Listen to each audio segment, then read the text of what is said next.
नमस्कार।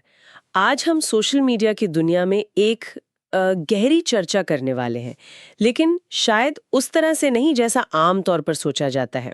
मतलब हम सिर्फ टाइमलाइन पर स्क्रॉलिंग या वायरल वीडियो की बात नहीं करेंगे। हमारा फोकस रहेगा सोशल मीडिया के रणनीतिक इस्तेमाल पर। कैसे इसे सिर्फ मनोरंजन से आगे बढ़कर एक शक्तिशाली टूल की तरह इस्तेमाल किया जा सकता है।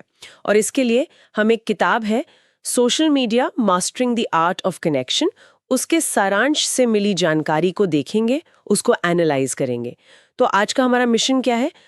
हम कोशिश करेंगे कि इस सामग्री से वो मुख्य सिद्धांत निकालें जो सोशल मीडिया को गहरे संबंध बनाने और यहाँ तक के प्रोफेशनल सक्सेस पाने के लिए असरदार ढंग से इस्तेमाल करने में मदद कर सकते हैं।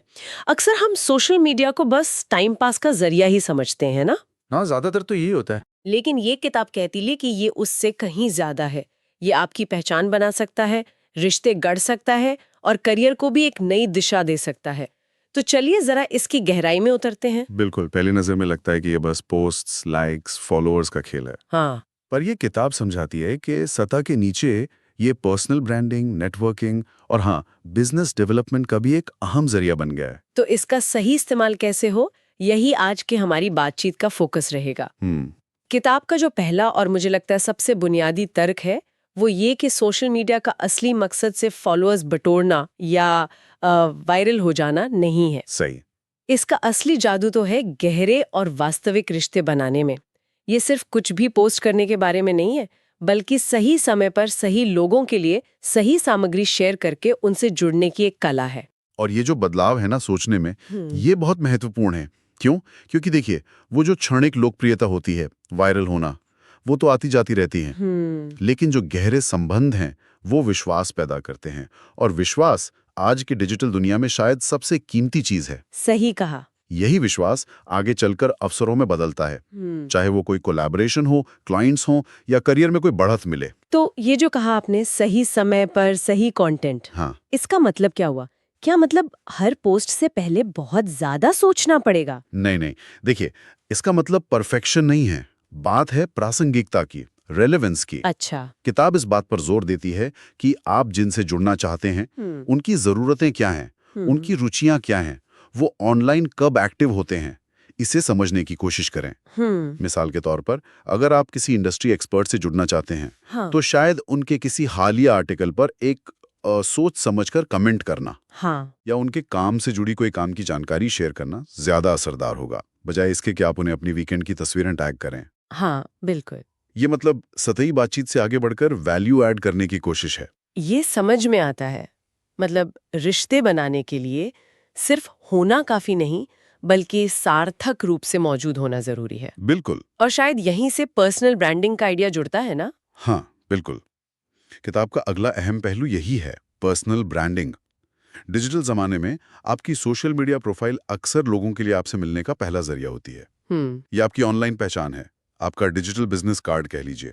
सही। स्रोत इस बात पर जोर देता है कि खासकर प्रोफेशनल्स, क्रिएटर्स या जो अपना व्यवसाय चला रहे हैं, उनके लिए एक साफ, आकर्षक और भरोसेमंद इमेज बनाना बहुत जरूरी है। लेकिन ये ब्रांडिंग शब्द कभी-कभी थोड़ा डराने वाला सा लगता है। क्या इसका मतलब ये है कि हमें ऑनलाइन एक नकली पर्सनालिटी बनानी होगी? नहीं नहीं, ये एक आम गलतफहमी है। किताब के मुताबिक असरदार पर्सनल ब्रांडिंग असलियत पर आधारित होती है, दिखावे पर नहीं। अच्छा। ये आपके असली स्किल्स, आपकी वैल्यूज और आपकी पर्सनालिटी को एक सुसंगत और प्रोफेशनल तरीके से पेश करने के बारे में है। सोचिए, आपकी प्रोफाइल पर इस्तेमाल की गई भाषा, जो कंटेंट आप शेयर करते हैं, आपकी प्रोफाइल पिक्चर, आपका बायो, ये सब मिलकर एक कहानी कहते हैं। हाँ। तो सवाल ये है कि क्या वो कहानी भरोसेमंद लगती है? क्या वो आपकी असली विशेषज्ञता को दिखाती है? तो ये सिर्फ एक अच्छी तस्वीर लगा देने से कहीं ज्यादा है? ये पूरी ऑनलाइन मौजूदगी के बारे में है। निश्चित रूप से। डिजिटल दुनिया में जो छवि बनती है, वो असल दुनिया की धारणा को सीधा प्रभावित करती है। हाँ, ये तो है। जब कोई रिक्रूटर, कोई क्लाइंट या कोई पार्टनर आपके बारे में जानना चाहता है, तो सबसे पहले वो आपको ऑनलाइन खोजते हैं। बिल्कुल। पार्टनरशिप हो या बस आपके फील्ड में आपकी क्रेडिबिलिटी बढ़ाना हो। किताब में शायद ऐसा कोई उदाहरण भी दिया गया है कि कैसे दो एक जैसे काबिल उम्मीदवारों में से उसे चुना गया जिसकी ऑनलाइन प्रेजेंस ज्यादा प्रोफेशनल और कोहेरेंट थी। ये दिलचस्प है कि कैसे डिजिटल दुनिया का असर असल दुनिया के मौकों पर पड़ता है।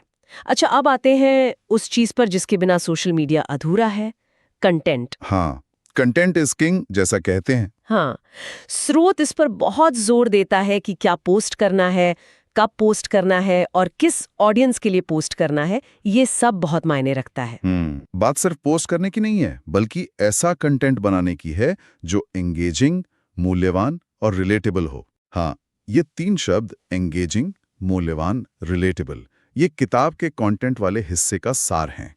इनको थोड़ा खोलकर समझते हैं। हाँ, बताइए। एंगेजिंग का मतलब है जो लोगों को रोके, उन्हें सोचने पर मजबूर करे, कोई रिएक्शन देने या बातचीत शुरू करने के लिए उकसाए।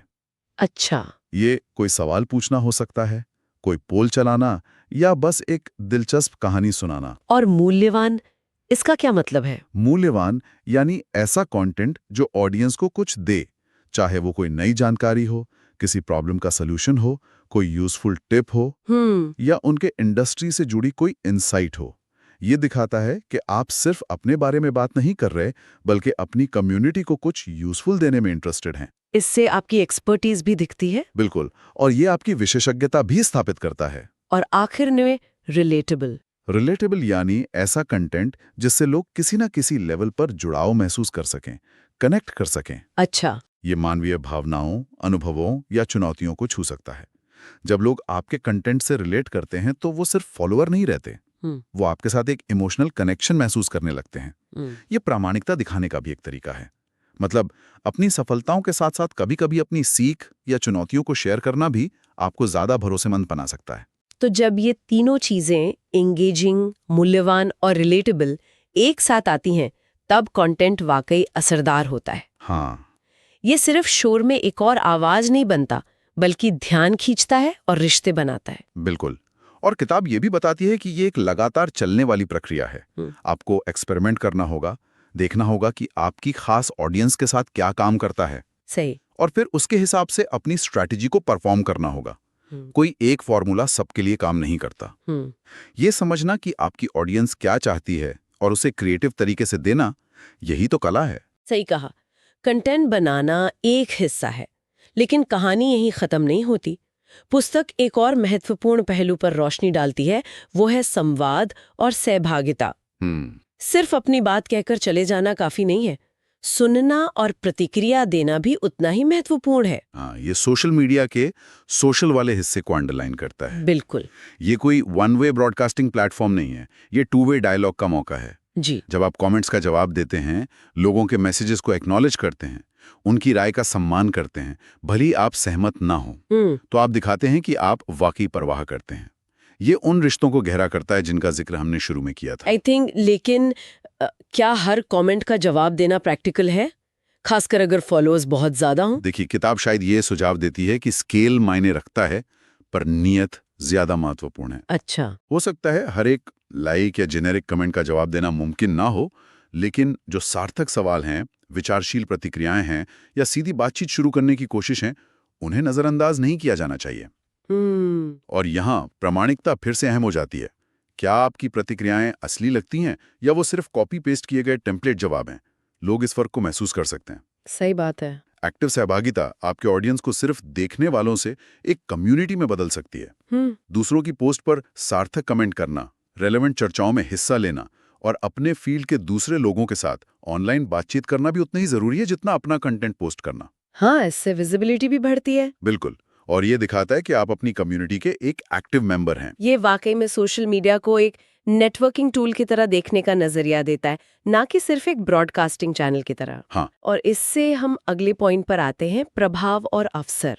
स्रोत बताता है कि सोशल मीडिया का सही और रणनीतिक उपयोग आपको ग्लोबल ऑडियंस तक पहुंच, नए अवसर और यहाँ तक कि बिजनेस ग्रोथ दिला सकता है। हाँ, और यहाँ प्रभाव का मतलब सिर्फ लाखों फॉलोअर्स होना नहीं है, जैसा कि अक्सर लोग समझ लेते हैं। अच्छा। किताब के अनुसार असली प्रभाव विश्वास और विशेषज्ञता बनाने से आता है। जब आप लगातार मूल्यवान, भरोसेमंद और प्रामाणिक कंटेंट शेयर करते हैं और अपनी कम्युनिटी के साथ एक्टिवली जुड़ते हैं, तो आप अपने क्षेत्र में एक जानी मानी और भरोसेमंद आवाज बन सकते हैं, भले ही आपके फॉलोअर्स की संख्या बहुत ज्यादा न हो।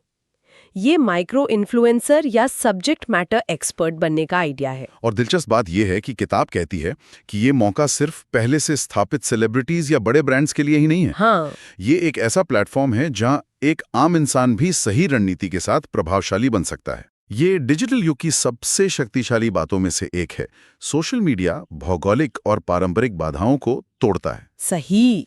आप दुनिया भर के उन लोगों से जुड़ सकते हैं, सीख सकते हैं और सहयोग कर सकते हैं जिनसे शायद आप कभी मिल ही नहीं पाते। हाँ, छोटे व्यवसाय ग्लोबल ग्राहकों तक पहुंच सकते हैं, प्रोफेशनल्स अपने फील्ड के लीडर से सीधे बात कर सकते हैं और क्रिएटर्स दुनिया भर में अपना टैलेंट दिखा सकते हैं। ये तो कमाल है। ये वास्तव में अवसरों का लोकतंत्रीकरण है, अगर इसका सही इस्तेमाल किया जाए। किताब में शायद कुछ केस स्टडीज का भी जिक्र है, जहां लोगों ने सोशल मीडिया का उपयोग करके ऐसे करियर अवसर पाए जिनकी उन्होंने उम्मीद भी नहीं की थी। ये सब सुनने में बहुत सकारात्मक लगता है। गहरे रिश्ते, मजबूत ब्रांड, आकर्षक कंटेंट, ग्लोबल अवसर। लेकिन क्या इसका कोई दूसरा पहलू भी है, कोई डार्क साइड? निश्चित रूप से, और किताब इस बारे में भी चेतावनी देती है। जो आखिरी लेकिन बहुत महत्वपूर्ण बिंदु है वो है संतुलन और जिम्मेदारी। सोशल मीडिया एक शक्तिशाली उपकरण है, लेकिन इसके जरूरत से ज्यादा इस्तेमाल या गलत इस्तेमाल के अपने खतरे हैं। स्रोत डिजिटल वेलनेस यानी डिजिटल दुनिया में हमारा मानसिक और भावनात्मक स्वास्थ्य और जिम्मेदार उपयोग पर बहुत जोर देता है। डिजिटल वेलनेस, इससे क्या मतलब है? क्या ये सिर्फ स्क्रीन टाइम कम करने के बारे में है? स्क्रीन टाइम इसका एक हिस्सा जरूर है, लेकिन डिजिटल वेलनेस इससे कहीं ज्यादा गहरी बात है। अच्छा। ये इस बारे में है कि हम ऑनलाइन दुनिया के साथ कैसे इंटरैक्ट करते हैं। क्या हम लगातार दूसरों से अपनी तुलना कर रहे हैं? क्या हमें हमेशा ऑनलाइन रहने और परफेक्ट दिखने का दबाव महसूस होता है? क्या हम जानकारी को आलोचनात्मक नजरिए से देख रहे हैं या हर चीज पर आसानी से विश्वास कर लेते हैं? ये तो बहुत अहम सवाल है। हाँ, किताब शायद ये सुझाव देती है कि हमें सचेत उपभोक्ता और सचेत निर्माता दोनों बनने की जरूरत है। और जिम्मेदार उपयोग? जिम्मेदार उपयोग का मतलब है इस टूल को सोच समझकर इस्तेमाल करना, ये जानना कि कब जुड़ना है और कब डिस्कनेक्ट करना जरूरी है। ये समझना कि क्या शेयर करना ठीक है और क्या निजी रखना चाहिए। ये ऑनलाइन एटिकेट्स बनाए रखने और नफरत या गलत सूचना फैलाने से बचने के बारे में भी है। सही। संतुलन बहुत महत्वपूर्ण है, न केवल हमारे मानसिक स्वास्थ्य के लिए बल्कि हमारी ऑनलाइन प्रामाणिकता और विश्वसनीयता बनाए रखने के लिए भी। हाँ। अगर कोई हर समय सिर्फ ऑनलाइन परफेक्शन का मुखौटा पहने रहता है तो लोग आखिरकार उसे अप्रामाणिक मानने लगते हैं। तो अगर हम आज की इस चर्चा को समेटें तो हमने क्या सीखा? सोशल मीडिया सिर्फ एक टाइम पास या मनोरंजन का साधन नहीं है। बिल्कुल नहीं। जब इसे सोच समझकर रणनीतिक रूप से इस्तेमाल किया जाए तो ये गहरे संबंध बनाने, एक प्रामाणिक पर्सनल ब्रांड बनाने, प्रभावी और मूल्यवान कंटेंट क्रिएट करने, सार्थक बातचीत में शामिल होने, नए अवसर खोजने और हाँ, इन सब के बीच एक स्वस्थ संतुलन बनाए रखने का एक जटिल और शक्तिशाली मंच है। बिल्कुल। पुस्तक का सार यही है कि सोशल मीडिया को एक कला की तरह देखें, जैसा कि टाइटल भी कहता है, mastering the art of connection. और किसी भी कला की तरह इसमें महारत हासिल करने के लिए सिर्फ तकनीक जानना काफी नहीं है। इसके लिए स्किल डेवलप करने, लगातार प्रैक्टिस करने और सबसे बढ़कर एक सच्ची और सकारात्मक नीयत रखने की जरूरत होती है। सही। ये सिर्फ बटन क्लिक करने के बारे में नहीं है, बल्कि डिजिटल माध्यमों से मानवीय संबंधों को समझने और निभाने के बारे में है। तकनीक सिर्फ जरिया है, असली लक्ष्य सार्थक जुड़ाव होना चाहिए। ये वाकई में सोशल मीडिया को देखने का एक बिल्कुल नया नजरिया देता है। सिर्फ स्क्रॉल करने के बजाय कुछ बनाने का नजरिया। हाँ, बिल्कुल। तो आज के इस गहरी बातचीत के बाद एक सवाल हमारे सुनने वालों के लिए सोचने लायक है। इस जानकारी के आधार पर सोशल मीडिया पर उनका अगला कदम क्या हो सकता है? कौन सा एक छोटा बदलाव वे आजमा सकते हैं जिससे वे सिर्फ स्क्रीन पर समय बिताने के बजाय वास्तविक संबंध बनाने या नए अवसर तलाशने की दिशा में बढ़ सकें? हाँ, ये अच्छा सवाल है। शायद अपनी अगली पोस्ट में थोड़ा ज्यादा वैल्यू ऐड करने की कोशिश करें या किसी ऐसे व्यक्ति की पोस्ट पर एक विचारशील टिप्पणी करें जिनका वे सम्मान करते हैं। इस पर विचार करना उपयोगी हो सकता है।